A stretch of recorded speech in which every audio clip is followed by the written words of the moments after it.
All right, so today's agenda is just reviewing last week.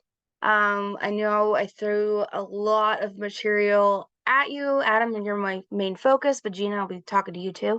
We talked about, what is foster care? What is this whole program about? What are some things that we're going to be talking about and discussing? And so that was just a lot of information that we're going to be talking about, breaking it down to the next couple of weeks. Today, we're going to be talking about where MAP leads in foster care experience. So we're actually going to be discussing a sample family and just kind of telling you and showing you how does one actually end up in foster care? What does that look like? What's that entail? And kind of some of those processes and scenarios that we might see. And then we'll take a break, and then we'll talk about children and youth in foster care and assessing their needs.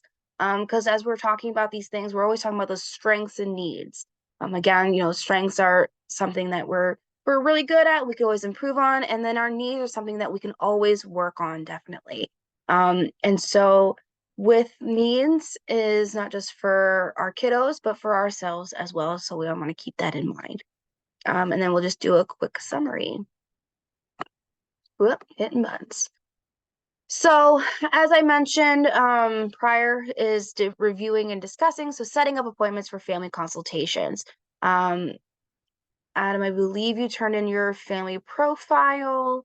I think I'll have to double check. I know I had one of them because there's several profiles. There's 3 different packets for profiles.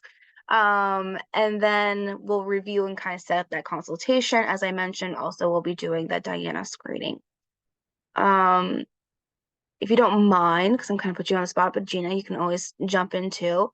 What is something that you remember most about not last week, but the first meeting? So I do apologize, there's been a gap. What did you kind of take away from that first meeting? Me or Adam? Either one of you. Oh, Adam, go ahead and go. I don't want to step on your toes here. Shoot.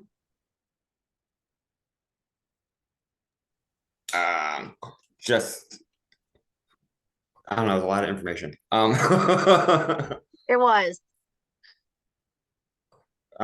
Just the fact of what to gain from foster care and what to do for like taking care of a child and how the whole process and everything works. Absolutely. So just like those, again, it's just the beginning. That was a whole bunch of information last week, following week, whatever.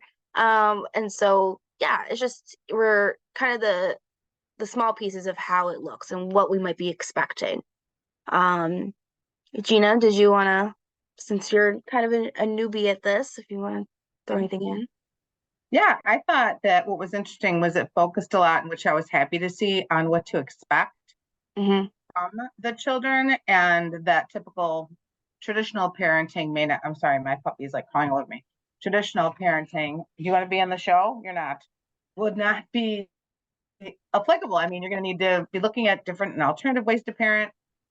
And that's what I think your foster care caseworker would be helping with, giving that support to you. But it was really important to see some of the scenarios and show some of the kids when they were talking and the mom and dad's perspectives to what it was like to have their children in care. Yes, absolutely. Did you guys, well, Adam, did you happen to talk about any of the stuff that you've been going like in the meeting with any of your family or friends so far? Have you kind of let them know that you're doing this process yet, or is it? My family knows that I'm doing it, but I haven't really talked to that much lately because I've been sick for like the past week. Oh no, I get it. Yeah. It's the season. And have you been able to identify at least one strength and maybe one need, if you don't mind sharing? You can pick one. As in, so in your so just going over some of the materials, so like maybe one strength would be something that you recognize, hey, I think I can do this, I can handle this, or as a need, or something that, hey, I think I need a little bit more information on. Right.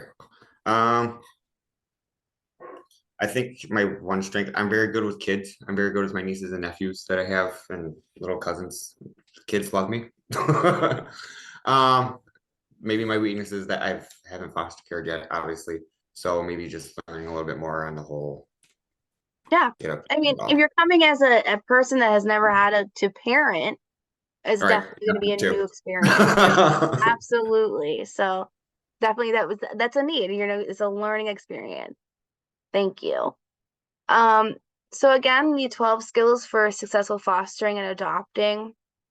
We talk about knowing your own family, knowing your support systems and who's going to be there. Communicating effectively. If you have concerns, if you do have questions, please reach out. Especially when you have a child in your care and you start to see something, say something. The other part is knowing the children. I kind of always bring this to knowing not only the children you're getting, but also your own kids and knowing what, their needs are, because they do get impacted. And that's also part of this. But knowing the kiddos that are coming into your care. So understanding there's going to be some trauma. There's going to be a lot of tangible and intangible, um, fears that they might be bringing, or anxiety, or worries. So we have to understand that as well.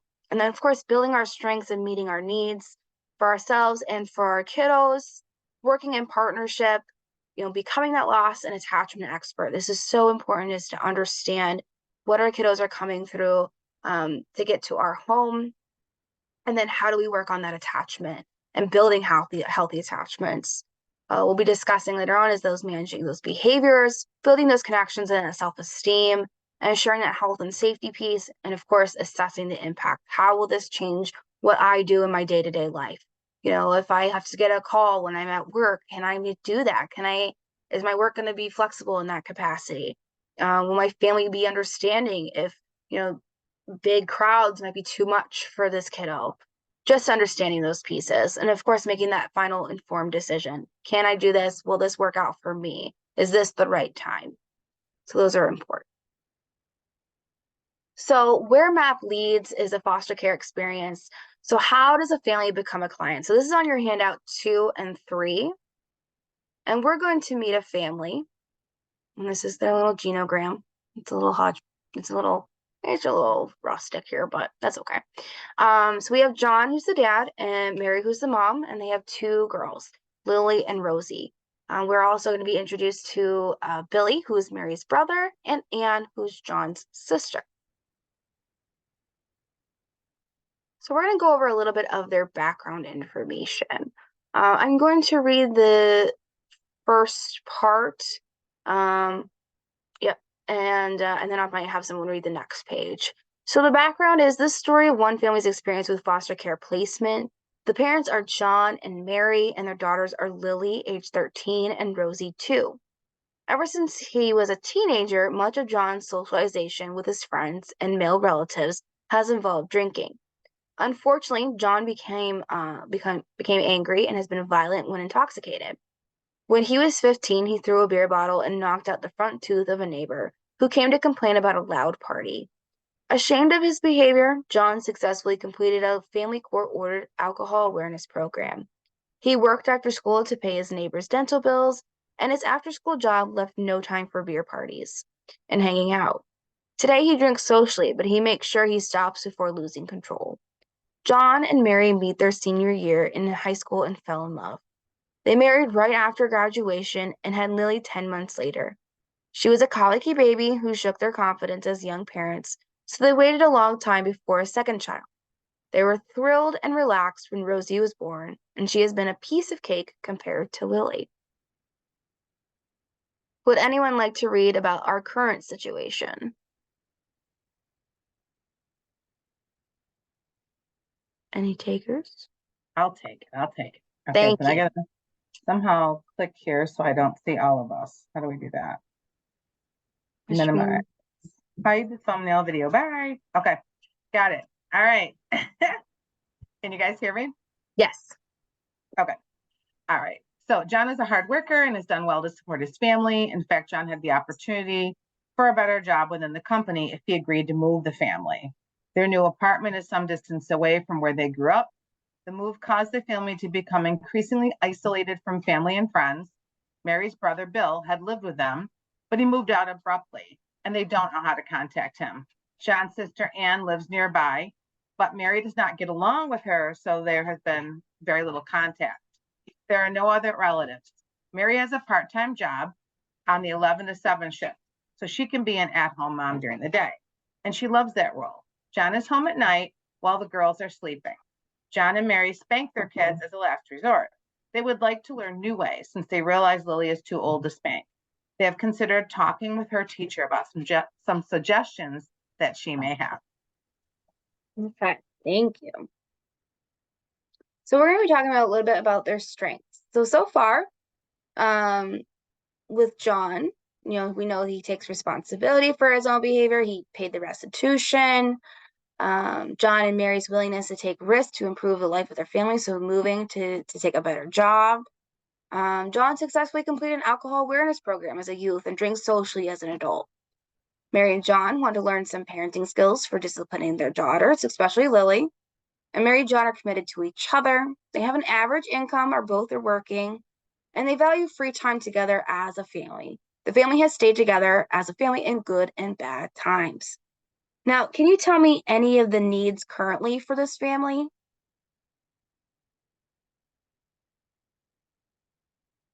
What would we say are some needs right now? Support. Yeah, some supports. As I mentioned, they want to learn some new parenting techniques, so working to improve that, definitely. Anything else might be a need?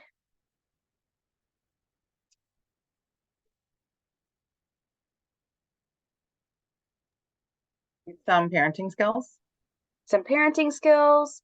And now that they've moved, they might need some, as we talked about, support. So reaching out to other resources, connecting, building those relationships as well.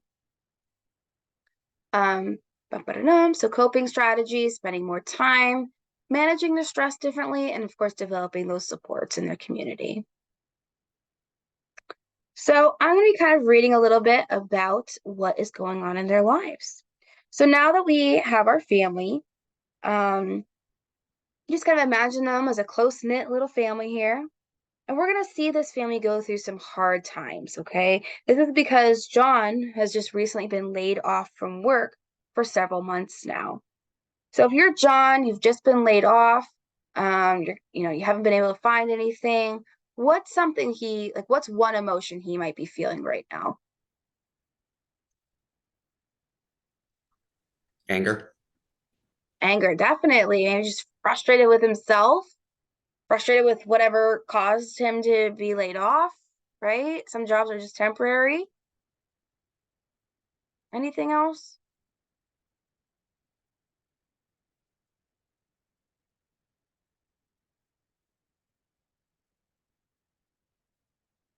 I think sometimes, maybe just disappointed that he can't contribute to the family. And he just moved them, right? So that's a factor. So John is just feeling anxious. He's feeling worried. Money is really tight, and being out of work and unable to provide for your family frustrates him. He is ashamed to be at home during the day, and he's not used to that noise level of active kids like Lily and Rosie. He's had a few beers, and he begins to feel sad because he promised Lily that he would take her and some of her friends to an amusement water park for her birthday, and now they don't have the money for it. Lily, like many 13-year-olds, there's V. Just let her in.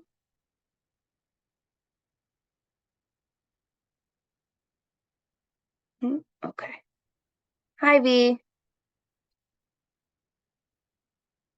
Right. Going to mute just in case. Oops. Jumping ahead. Okay. Like many 13-year-olds, she doesn't understand why her father will not take her and her friends to an amusement park. There you go. She cries and whines about being embarrassed, about telling her friends that they're not going to be able to go. She tells them, I can't uninvite my friends. It isn't fair. Why can't I have what all the other kids have? So when John's hearing this from his daughter, what's something he might be feeling? What's one emotion he might feel?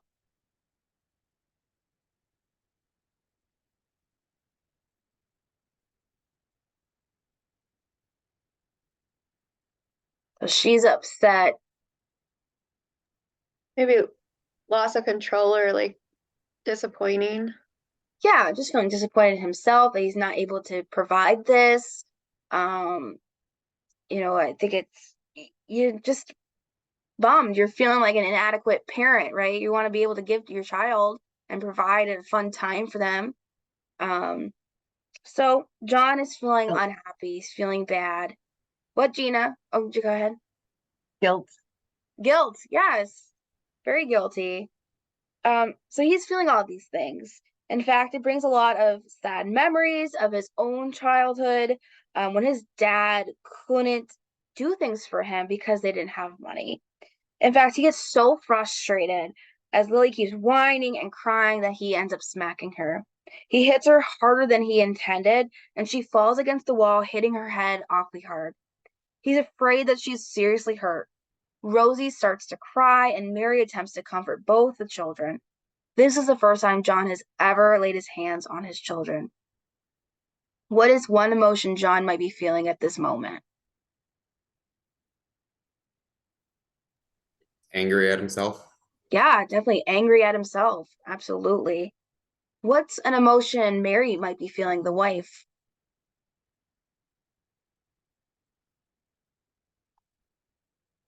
Surprised. Shocked. Yeah, definitely.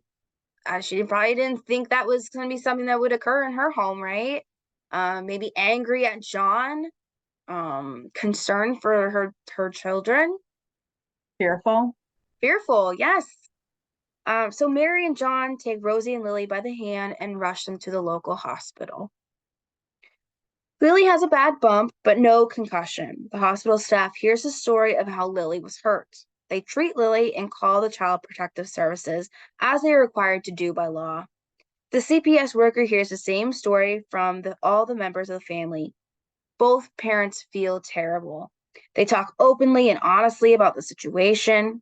Separately, Lily confirms what the parents say. This appears to be a one-time incident. With the parents' permission, the doctor also examines Rosie for physical signs of abuse and neglect. Rosie appears healthy and happy. Mom can describe ways she can reduce stress in the home and protect Lily. Dad promises to take walks when he's upset, and he agrees not to hit his children. The CPS worker determines that Lily and Rosie are safe and are not in any immediate danger. So they are sent home with their parents. As this is Friday night, the CPS worker makes an appointment with the family for Monday to discuss strengths and needs of the family. There are definitely some concerns for them, but right now the strengths outweigh the needs. So if you can remember, what were the strengths of this family? What were some things that were pretty strong for them?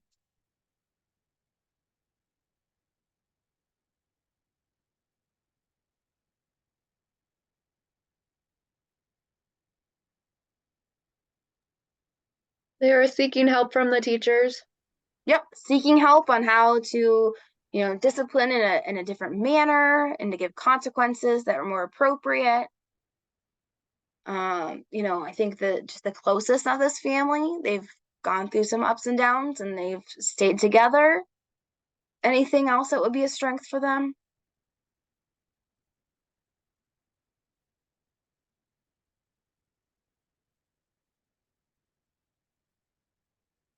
I think like one piece is the taking of responsibility. The parents are saying, hey, I did this, I had this past history, and I've owned up to what happened tonight. So that's a huge strength too, is just saying, hey, I screwed up here. So John, he's feeling upset, he's feeling terrible what has happened, and he leaves the house and he goes to his favorite bar for a few beers. Do you think that maybe, or he thinks that maybe some people from his old job are there and they can help take his mind off things? He spends a couple of hours at the bar with his friends, but on the way home, there's a terrible accident. Unfortunately, no one is hurt, but there are two terrible results. The family's car is totaled and he is taken to jail on a DWI charge, and he is there all weekend. So if you are Mary right now, what is an emotion you might be feeling in this situation?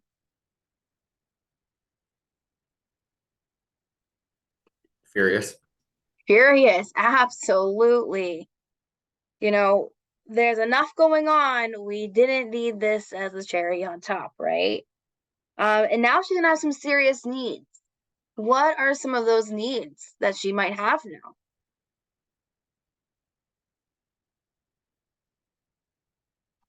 What will she need help with? Support, transportation, Yep. money. Yep. No car. How's she gonna get to work? Is this gonna affect her income? Who's gonna watch the girls? All those are factors, right? So Lily's seeing all this happen. What is something Lily, who's 13 years old, might be feeling in this moment?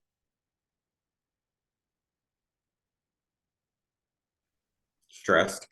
Stressed. Yes. That's a lot to witness in one short period of time. What else might she might be feeling? Guilt. Guilt, maybe feeling a little bit responsible. Um, so Scared. yeah, scared. What's gonna happen? My dad's in jail. Mom can't, get to work. So in this story, Lily refuses to take care of her personal needs, such as taking a much needed bath. She's a huge temper tantrum, and when she's told to wash up, and then she sulks. At night, she has nightmares and even wets the bed. She talks back in a loud, rude voice and slams the door shut when Mary reminds her to watch her sister while she's at work. These behaviors get worse over 2 trying days. Now it's Sunday morning, after Lily's been acting up and Mary just can't take the stress anymore. Late that evening, Lily has another tantrum after Mary reminds her that she must watch her sister. Lily then calls her mother a bitch. When Mary was a child, she was hit by her parents when they were stressed. As a result, she did not learn any other ways of disciplining her child. When she was young and had to take care of her younger brother Billy, she sometimes hit him when he wouldn't listen to her. If Mary had someone to turn to, or if she herself had been positively disciplined as a child, she might have been able to deal with Lily's behaviors differently. In this situation, though, Mary strikes Lily across the face and breaks her nose. Mary did not realize it at the time. She is so upset by what she has done that she runs out of the house. Lily runs after her, and while she's trying to catch up to her mom, she falls down the steps. When Mary sees that Lily is hurt and in pain, she stops and helps her. She realizes that she'll have to take Lily back to the hospital. Mary takes Rosie, who is also crying by now, and take them back to the hospital. There we go. So this is now our second visit in the weekend. When they reach the hospital, the CPS worker is called in, and the decision is made that the safest place for the girls right now would be a foster home. Why do you think the CPS worker would make that decision? What are the new concerns?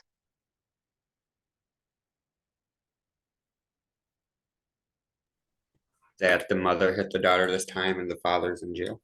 Yeah.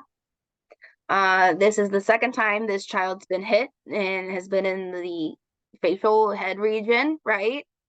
Dad's now in jail. There's clearly something going on with drinking as well. There's been no adult to ensure Lily's safety, and Lily and Rosie were left unsupervised in the evening. Okay, so those are all major factors of why these children were removed. So the worker's first choice would be to place Lily and Rosie with someone they know. However, John's sister Anne won't take the kids because she doesn't have a very good relationship with Mary. No one knows where Uncle Bill is, as he's moved out of the house abruptly, and they haven't been able to contact him for a few months. However, there is a foster family available to accept these girls. I have a lovely slide for that. Oh, no. So just so you know, this foster family has had very little preparation for fostering, but would like a companion for their daughter. They want to try out having children in their home on a foster care basis instead of making a permanent commitment through adoption. but adoption is in the back of their minds if things work out.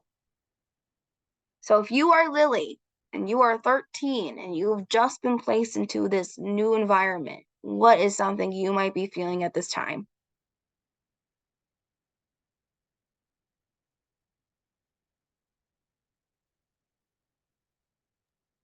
Depression, Depression. fear, Yes, depressed. very Uh, depressed and sad and homesick. Homesick, absolutely. You're just all of a sudden scooped up in the middle of the night and placed in some stranger's home, right? That's confusing in itself. If you're Rosie, yes, you might be just a little one, but what do you think, Rosie's maybe thinking at this time? That she's never gonna see her parents again. Yeah, there's concern. Maybe she's confused. Again, new people, she has no idea who they are, right? So, um, a great deal has happened to this family and they've experienced many losses.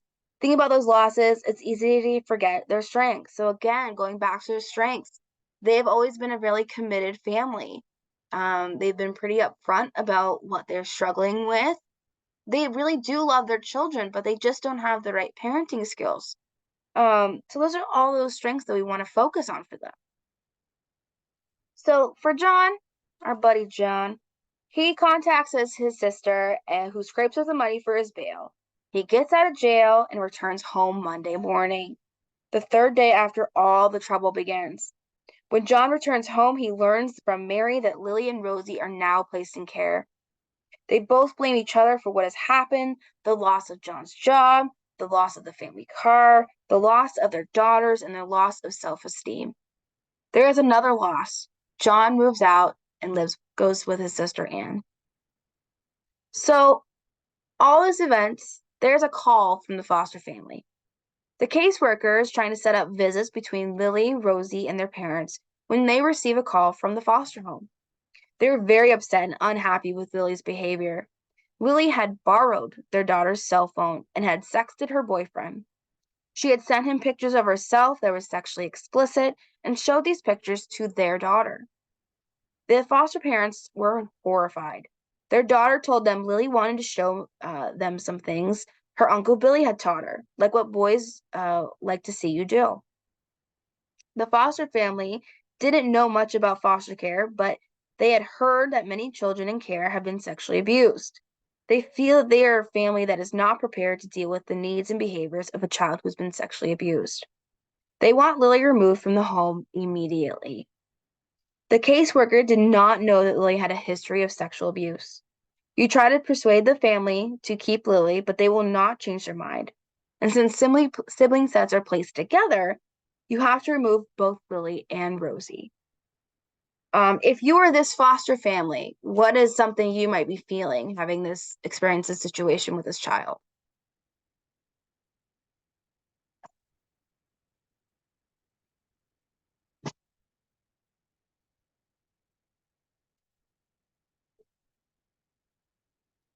Maybe deceived. Deceived? Yes. You didn't think this was going to happen. You had no idea this history was here. You didn't want to expose your child to that. Absolutely. What might the caseworker might be feeling in this situation?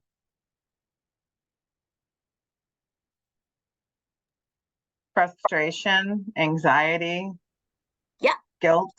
Yep. I'm just laughing at the situation because I've been that caseworker.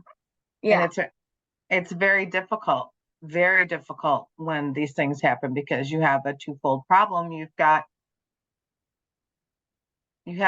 you hear that? Mm-hmm. My dog's talking to, sorry. You have the twofold problem because now you need to get care for Lily that she needs and Mm-hmm. also a new place to live. Yeah, absolutely. So, with that, the caseworker is disappointed because the foster family would not keep Lily, and you feel bad because you know that another move will likely be hard and upsetting for these girls. The caseworker knows that they'll have to talk to Lily's parents about her possible sexual abuse. And right now, they have to find a new foster family for Lily and Rosie, so they can stay until they're ready to go back home. So the foster care caseworker moves Lily and Rosie to their new home. This home has had training about parenting a child with a history of child sexual abuse. This foster parent knows that Lily might have a fear of being over-controlled, as it is common feelings among children who have experienced sexual abuse. This foster parent also knows that Lily probably blames herself for what has happened. So their children are now moved to the second home. What is something Lily might be feeling at this point?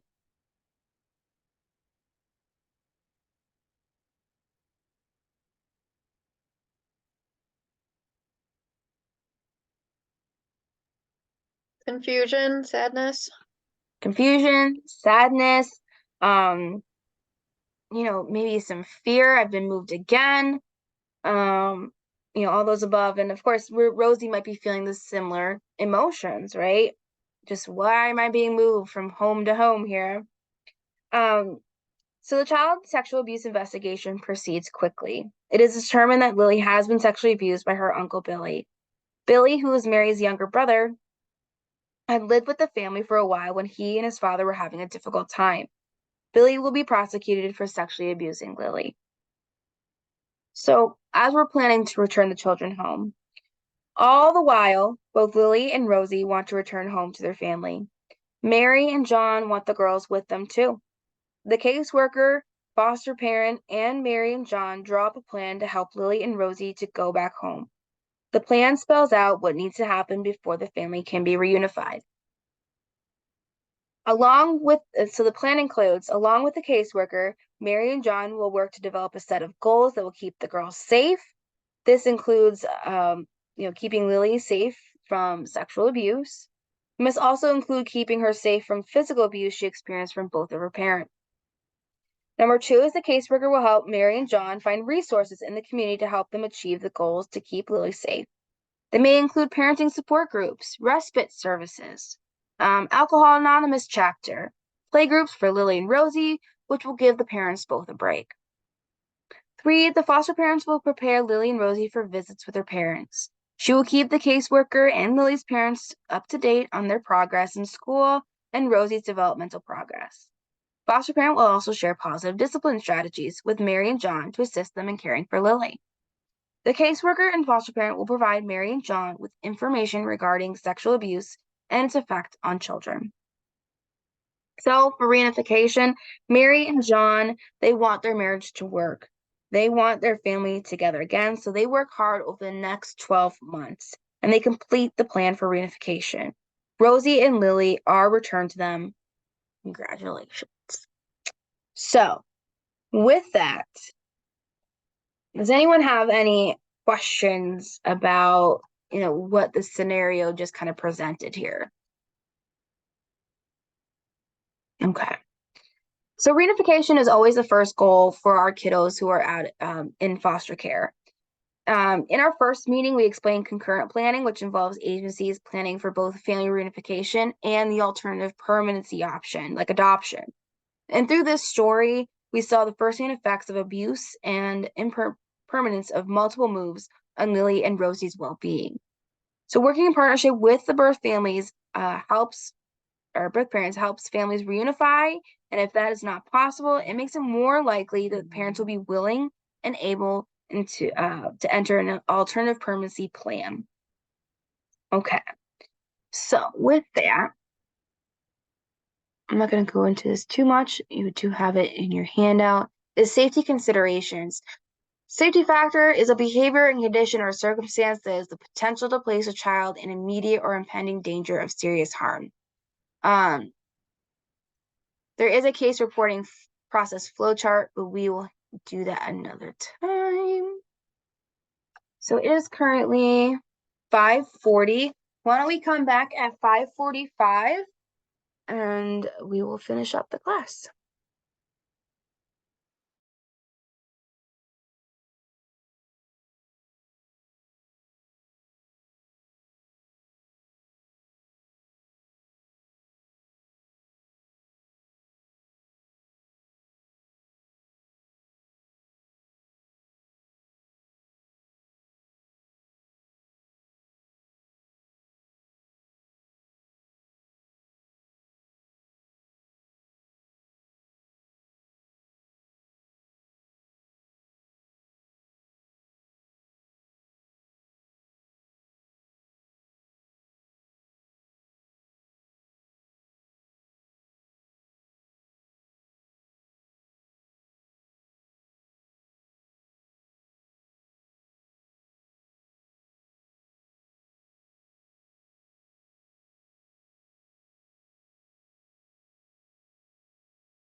Okay.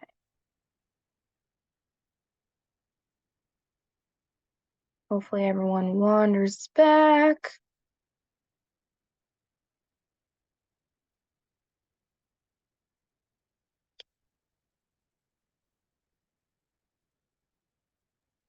I'm here. I see your beautiful face, Gina. Oh, thank you. You can tell that, talk about my dogs are like kids, and you can tell that I worked at home half days the past couple days because they're like needy little toddlers. Usually they just lay here while I'm working. And today, every time I talk, they're wild. They ran outside for a little bit. So hopefully that'll help. Oh, dogs are fun. All right. I think everyone is back. All right. So children and youth in foster care, assessing their needs. And this is so important to be understanding of this, because when we understand their needs, the better the chances we are finding the right resources and services for them. So most children who enter foster care have already been exposed to conditions like prenatal drug abuse, poor nutrition, neglect, and abuse that damage their chances for healthy development and well-being. So we're going to be going over the Erikson stages of development. So there are several, and we're going to break this down. So this is on your handout 4. So the first one is trust versus mistrust. So this is your birth to age 2. Children learn to express their needs and be comforted when someone responds. The example of this would be playing peekaboo. The child's able to see that the parent is separate and see the parent can come and go, or it can go away and come back. This knowledge begins the development of child's self. Autonomy versus shame. Oh, did anyone have questions on this piece? Okay. So autonomy, here we go. Autonomy versus shame, ages 2 to 3. Children learn to have more control over their bodies, better control of their motor skills, such as feeding themselves or running. As the children learn greater autonomy, they explore their world. Shame will occur when a child is unsuccessful with controlling their body. So maybe this is the time when we're really working on like potty training. And so, kids are working on going and knowing and recognizing when they have to. I've got my little 2-year-old now who's running around like a crazy lady, and she's just getting into this. So she's kind of learning and exploring the world, because now she's just slightly feral and, is let loose once in a while. Innovative versus guilt or initiative. I always say it wrong. Age 3 to 5, children begin to assert their power and control over the world through directing play and other social interactions. The curiosity of the why question. If parents respond well when their children make mistakes, it helps resolve the experience of the guilt the children will be facing. So we're talking about that why question. Why does this happen? What does this do? Why? And they have so many questions. You may not have the answers to any of those questions because some of the questions are bizarre. I once was asked, why would this person go on the moon? And I said, I don't even know what you're talking about. But I just questions like that, where we don't know where they're going. And they really want to do things themselves. They want to be a little bit independent. And, with this independence, they're going to be making mistakes. And so for us as parents, we have to help that child process through the mistake and let them understand, if they're getting that puzzle piece wrong, let's help them fix it and let's help them, not feel that guilt. Industry versus inferiority. So age 5 to 11, children begin to explore different activities and determine what they like and don't like, such as sports, playing an instrument, and dance. School becomes important in this stage. Increased social interactions. The parents really become that chauffeur. We are driving them around like it's nobody's business. We are going to this activity and that activity. And we have more sponsor papers that we give out to we got cookie sheets, we got to sell pizzas, we got to sell magazines. This is the time for all those things. Children will develop new skills, but in the process will learn that they will not be the best at everything. I remember when my son did soccer, he would always go in the wrong direction. And he realized that maybe this isn't the sport for me. So now he's into basketball. So we're just trying out these different things and seeing what works, what am I good at, what do I enjoy, and this is kind of that time. So we're seeing a lot more activity at this point. Then we're hitting that identity versus confusion. So adolescence is a critical stage in child development. The child continues to build that trust, those feelings of control. They want that independence. This is the who am I stage in relationships to others, peers, family, and other adults. Truly trying to find themselves and develop that identity separate from others. I think we can all go back in time when we were like, what was I wearing? Just kind of reflecting on what we were doing in our teenage years, and we were kind of going through that self-discovery. You're trying different trends and fashions and listening to different music, and you're just trying to see who you are. Trust me, I look back and I'm like, ooh, that was an interesting hairstyle, or that was a weird look. Don't know why my mom let me out of the house with that outfit on. So we're just trying to figure out who we are. My son, he was going through the phase of perming his hair because that was the thing to do, and then having it this way. So I always find this stage really interesting, because we want to, let these kids have a little bit more independence and a little bit more control over their lives. The last piece is that intimacy versus isolation. Young adults learn how to take that newly formed identity into their relationship with others. And we don't want to see a young adult lose who they are as an individual as they develop these relationships. Because we're always going to still need that time where we have our me time, right? That's with any relationship.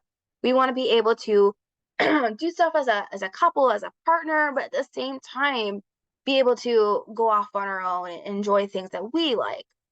So if we think about what would happen if someone loses their own identity and does not have a separate one from their partner, what might that result into?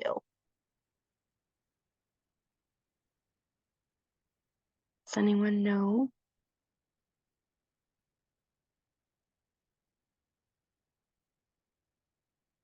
So I'll just tell you.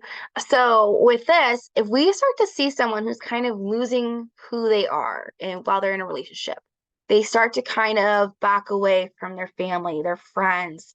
They're kind of being, more, I would say almost kind of controlled. They're being told what to do, their style should be. This is when we're starting to get into a domestic violence possible situation where there's a really controlling partner. And so we really want to teach our kiddos that it's important to really have that identity of who they are and that independence, but also be able to have that healthy relationship as well. So we really have to role model this for our kids. Any questions on those pieces?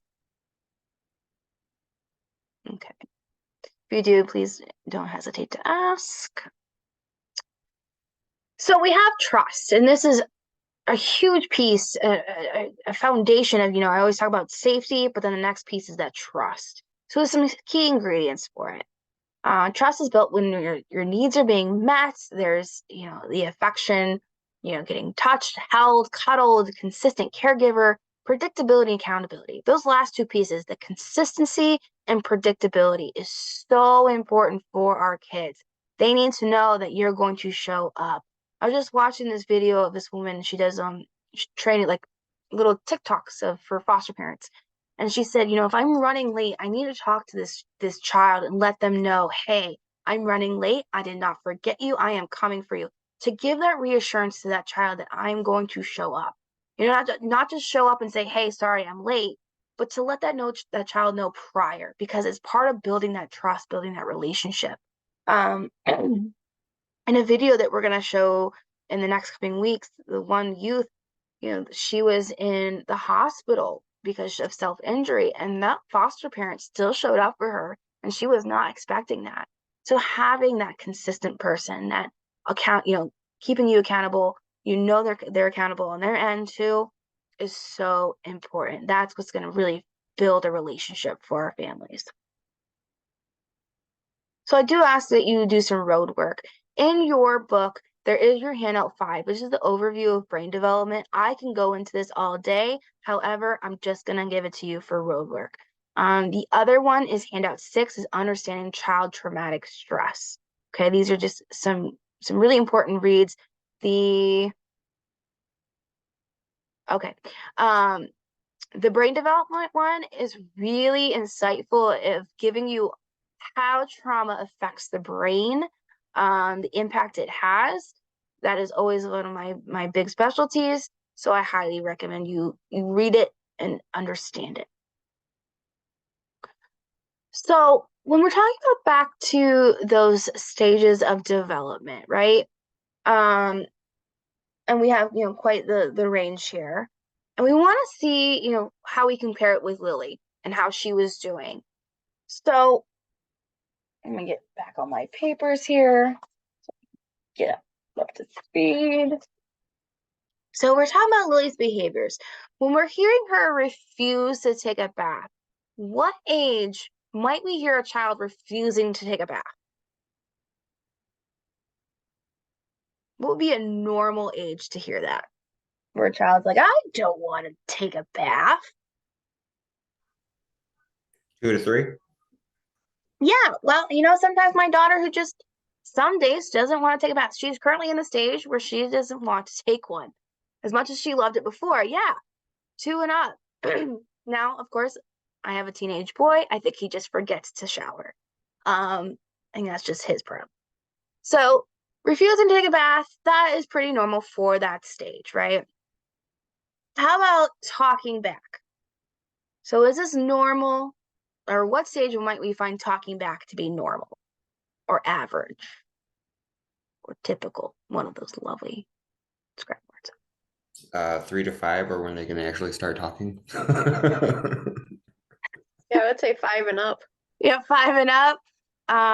4 and up. I don't know. My little one, she is sassy and she's just talking gibberish. But yeah, talking back, 5 and up, definitely. We're getting them trying to be a little more independent. They're getting a little bit spicier. Yeah, they're bossy when they get to be like 4 and 5. Oh my goodness. Nora already tells me to sit, and I'm like, go down your slide, child. I'm gonna stand here. So for Lily, again, remember she's 13. So this is pretty average for a child that's 13. They can be talking back a little bit.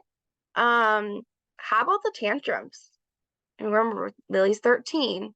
So what would we see tantrums at? 2 and up. Yeah, definitely. So this is not typical for the stage of development for Lily, or for the stages of an average 13-year-old.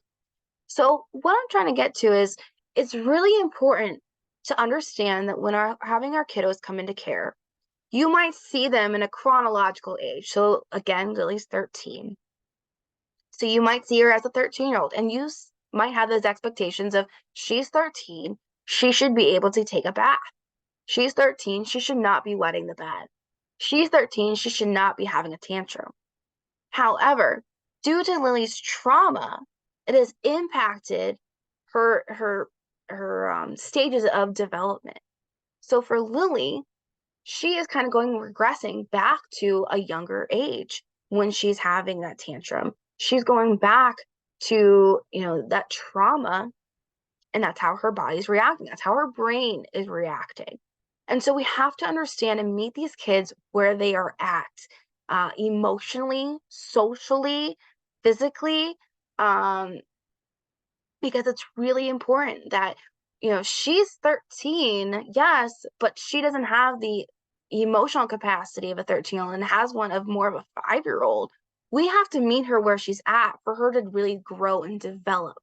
And so for her to gain that understanding. So again, it's so important to meet these kiddos where they are at. I don't know if Jen or Gina want to add anything to that kind of spiel I just gave, but I'll jump in. Yeah, that's so important. I'm so glad that you're covering this aspect of it, because a lot of times we'll see that they will go back to or remain at the age that they were victimized. mm-hmm. So if they were victimized at 7 or 8, they may have a lot of the behaviors that a 7 or 8-year-old would have. Yes. And they seem to be frozen in time in a lot of ways if they did not receive any help at that time.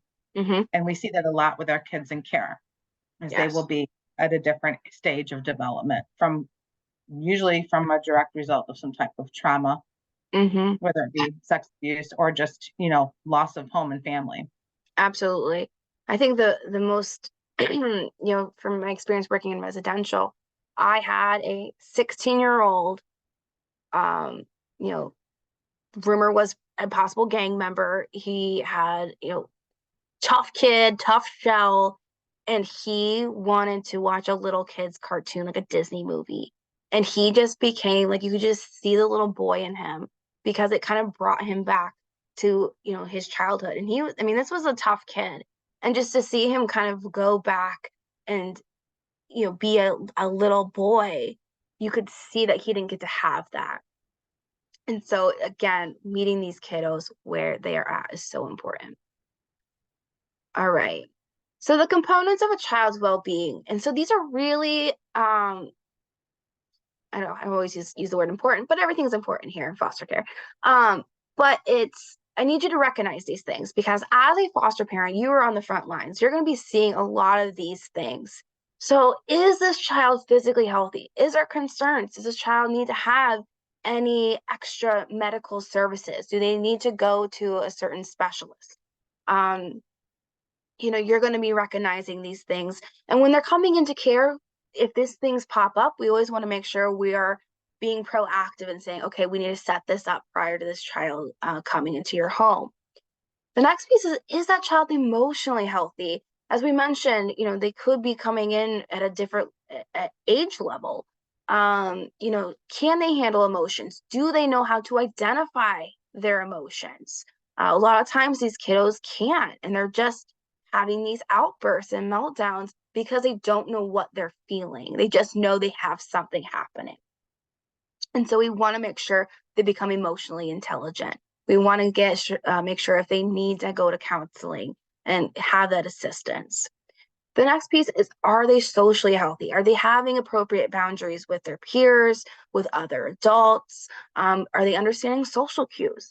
If there's something that's popping up where you're like, you know what, this child's really aggressive towards other kiddos, or they just have really poor boundaries, they're hugging up people a lot, we want to make sure we're addressing that appropriately. The other one is the intellectually healthy. Are they getting the adequate services at school? The big part of this is when we're having a child with trauma, they're going to have a harder time at school focusing. And we see that it's very common because their mind is off wandering somewhere else. Is mom okay? Is dad okay? Is my sister or brother okay? Their brain is wandering into those directions, and they're not going to be able to focus as 2 + 2. What does that equal? I don't know. My brain is trying to figure out where the next meal is coming from.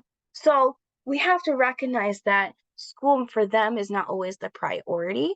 And if they do need assistance, we need to make sure we're advocating for them. The other piece is that moral, spiritual healthy. If this is a family that we know is maybe coming in with different backgrounds or different values, we want to make sure we are connecting those child to those appropriate resources. Do they attend church? Do they, follow certain guidelines from their religious beliefs? We have had kids who, make sure they can't eat pork or they're not around dogs. And, we want to make sure we are understanding their backgrounds, their connections, their culture, and meeting them there as well. Any questions on this well-being piece? All these factors are contributing to this child's self-esteem. So each of these play a role. So again, it's important if you're seeing anything of concern or needs to be addressed, please let us know so we can assist. So assessing those needs. So on your handout 9, we're going to meet a few kiddos and talk about their needs and how we can help them. So I think I only have 2 slides, but we're going to give this one a go. So we have Joey. We might have heard Joey about last week. I'm not sure, or might be his first introduction to you guys. He is a toddler. The reason for placement is that he was a neglect. There was infant prenatal exposure to drugs and alcohol. So Joey, he's 1 year old. He was born to a 22-year-old mom, dependent on crack cocaine. He tested positive for it, and the hospital made a report to the SCR, or the State Central Registry.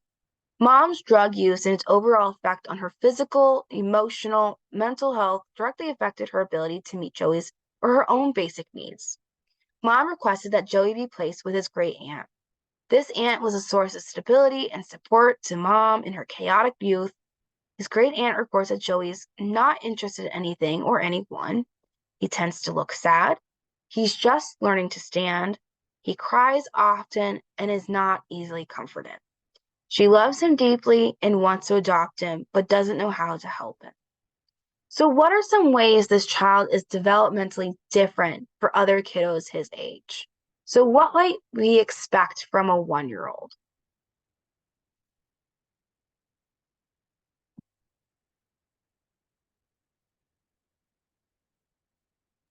Should be exploring things. Exploring, there's a delay. Yes, V, absolutely. He should be kind of venturing, Yeah. Able to be comforted. able to be comforted.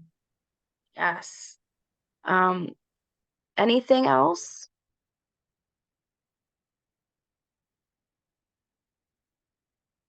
I know I have a 7-month-old and she's interested in anything and everything, and she will put everything and anything in her mouth or her hands.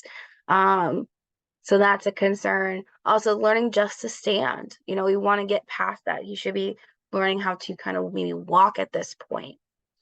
So, with that, what are some needs that we need to focus on? How can we help Joey and his well-being and permanency? What can we do for him?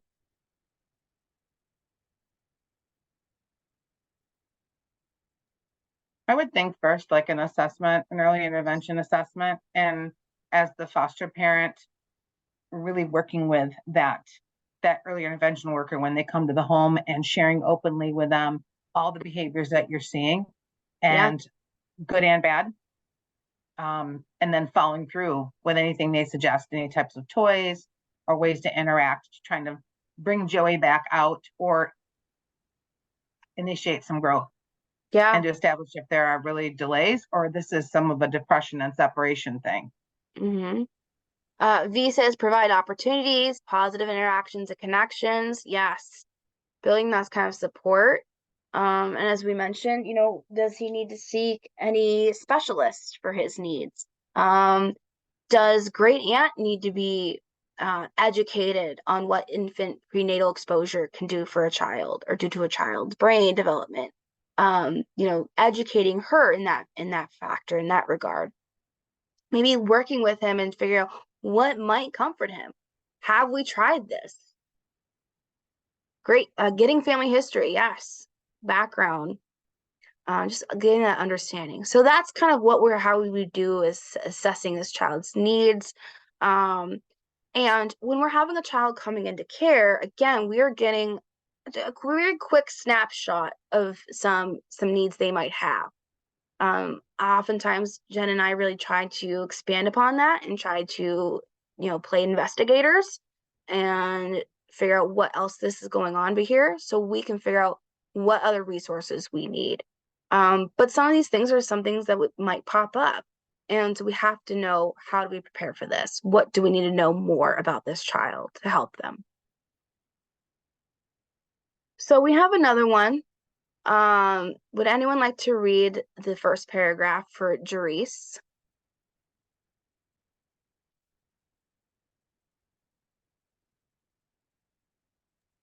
All right, I'll bite. Thank you. I can only see down to the last night she mentioned these incidents to her foster mother. That's all I can see on the screen. I don't know why. Is everybody else or just me?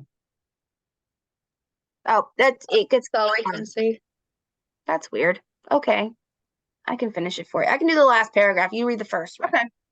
Man, I got ripped off. No, just kidding. Okay. Oh, okay. V's with me on this one. All right, I'll go as far as that. All right. So Jairus is an 11-year-old girl who came into care 2 months ago as a result of neglect and lack of supervision. Jairus's parents struggled with from the beginning to feed, clothe, and give Jairus those little extras they wanted their baby girl to have. Everything changed when a friend introduced the parents to crystal meth. when Juris was 9. Juris's father and mother are separated and spend time together using drugs. For long periods of time, Juris had to find her own food and shelter because her parents weren't able to provide for her most basic needs. Juris was sexually assaulted by neighbor adolescents while her parents were getting high and were unable to protect her. Her parents blamed themselves, each other, and a neighborhood boy for Juris's placement. Once an average student, Juris's grades have slipped dramatically during the past 2 years. She's begun skipping school since she came into foster care. Juris is African American and is living in a white foster home in a working class white neighborhood. Some of the neighborhood kids have yelled racial slurs at her. And I'll let you finish, take it from she has mentioned. She has mentioned these incidents to her foster mother, but has expressed no emotion about them. Okay. So what are we seeing is something that might be developmentally different about Juris than the average 11-year-old girl?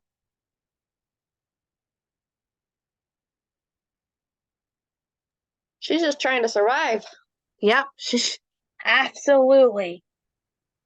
You're not seeing an 11-year-old girl usually facing these kind of issues, right? What else?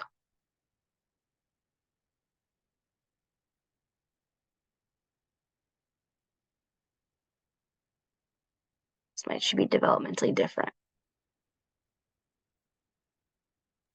Well, she said to fend for herself, like Jen was just saying survive, other than me mispronouncing her name. She probably has a lot of behaviors that are adult-like and rejects being parented because she's already had to fend for herself. So you have a child that's already lived in adult ways, getting their own food, trying to keep themselves safe, dealing with people because mom and dad weren't there, basically. Yep. And then you're trying to tell her that she has to go to bed at 8 o'clock and can't chew gum in school. So Teresa's gonna be like, listen, I already done this, been there, done that. And I see that a lot in this age group that's been victimized in that way or had to go through this type of stuff. Yeah, and Adam says she had to find her own food and shelter. She was parentified. She really had to become an adult very quickly at times. And then because of the sexual assault, she may have some behaviors from that as well. And it appears that Juris is experiencing a lapse in her ability to learn, probably based upon that trauma and abuse. She's slipped dramatically during the past 2 years in her grades. She's been skipping school. And then the other factor is the racist reactions of the children in the neighborhood may also be affecting her willingness to attend school, right? That's a huge thing to think about. And then most 11-year-olds are very much into what is fair, and Juris is remaining silent about injustice, which is unusual for 11-year-olds. So she's having these racial slurs, but she's not really bringing them up. She's not mentioning these things. Or she mentioned them, but she's not.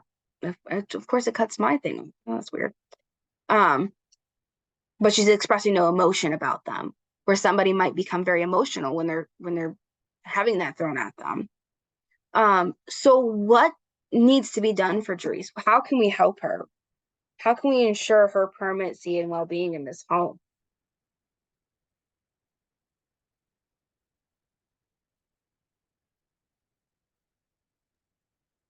If she's in counseling. Maybe make sure she's seeking getting that mental health treatment. Help the foster parents find some things for her culture. Yes. Too. Keep her connected. If we need to reach out and say, hey, I need help. I don't maybe understand what the right product is for her hair or for skin, or get educated for her. Ask her. Ask her. Ask her. What would her life look like in an ideal picture? What can I give you? What can I do for you? Yeah. Adam says they need to make sure she has all the support she needs from the foster parents emotionally and physically. So checking in on her, having conversations, making sure she feels safe, right? And since she's separated from her parents, she'll have significant attachment and grieving needs, which is the complicated fact that she is Black, placed in a white neighborhood.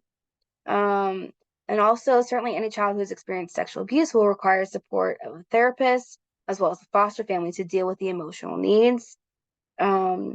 And it's difficult for children who have experienced the things that she has to experience a typical social life at her age. You know, she may not know how to be an 11-year-old, as we kind of talked about. And just given that Joyce is being confronted with hate, she may be struggling with relationships with her peers and her self-esteem. And she may require help to think of appropriate behavioral responses to those confrontations, as well as to identify ways to feel good about herself. So those are some things that we can help with her and to provide and support her well-being. So we're at the end. So your homework is, there are several pieces of reading material in this homework, but it's some of the stuff that we've kind of gone over today. You know, helping a premature infant or prenatally drug-exposed baby attach and develop. The important information about parenting children who have been exposed to HIV. Important information for fostering and adoptive parents about parenting youth who are lesbian, gay, bisexual, transgender, or questioning. The important information about parenting children with fetal alcohol syndrome. Important definitions for foster and adoptive parents of children who learn and grow differently. So these are really important reads. You know, the definitions piece I think we'll be going over next week. But it gives you kind of an idea of what do you think you'd be comfortable with when we're talking about our resource characteristic sheets that's in your packet. We want to know what you'll be comfortable with. And so if you're reading this material, you're saying, hey, I don't know if I can manage a child or feel comfortable with a child who's been prenatally exposed to drugs, you know, because of X, Y, or Z, you know, and so on your resource characteristics, you would mark no. Or if you do feel comfortable with, you know, children who have fetal alcohol syndrome, you would mark yes. So, you know, these are important things to be thinking about as you move forward. And that is that. So, any questions for this week? Okay. So next week, we're gonna be talking about becoming a loss and to be a loss expert. We're gonna be talking about losses and gains next week. I'm trying to see if the scenario. Nope, it's not in that one yet. So it's gonna be just understanding when we're in life, we're gonna be dealing with some losses, but with those losses is always gains. And the same things with our kiddos and in our own lives. So with that, if you don't